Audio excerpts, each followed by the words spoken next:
Edhe pse tregjet e fruta perimeve në Shkodër këtë periudhë dominohen nga prodhimet vendase, ankesat për çmimet e larta janë ende të pranishme. Sidomos pensionistët theksojnë se duhet të jenë të kursyer pasi me pensionin e tyre nuk mund të përmbushin nevojat e përditshme. Shumë pensionistat tash që ka shkugja punë. Dikush ai si ka njerëz jashtë, a ka më mirë, si ka këtu është keq shumë. Ço më vë.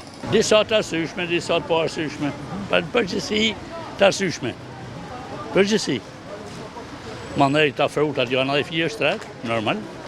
Pak shejta.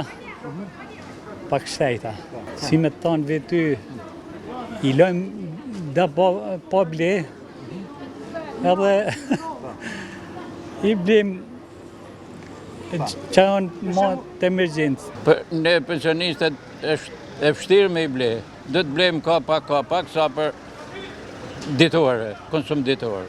Tu i llogarit që është koha stina e zazavadeve, çmimet janë shumë shtrenjtë.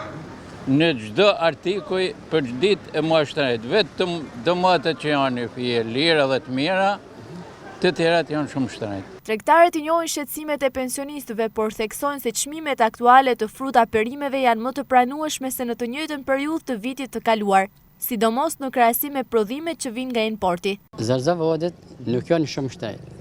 Kurse frutat janë shtrenjtë. Frutat janë shtrenjtë për arsye se janë dëmtuar prej kohës që ja kanë parë mujtë e gjysë. Ky është problemi. Prandaj nuk është ka mungesë frutash, 70 lekë do mund të kilin, speci është 70 lekë. Çepa? Çepa 80 lekë, 70 lekë, si mas cilësi. Do i prodhoj vetë, do i marr. Çepa 80 lek, specat 70 lek, shalqiri 40 lek, domatet 70 lek, pjepri 100 lek, pjeshkët 150 lek, e kështu me radhë janë çmimet e disa prej produkteve kryesore në tregun e frutaperimeve në Shkodër.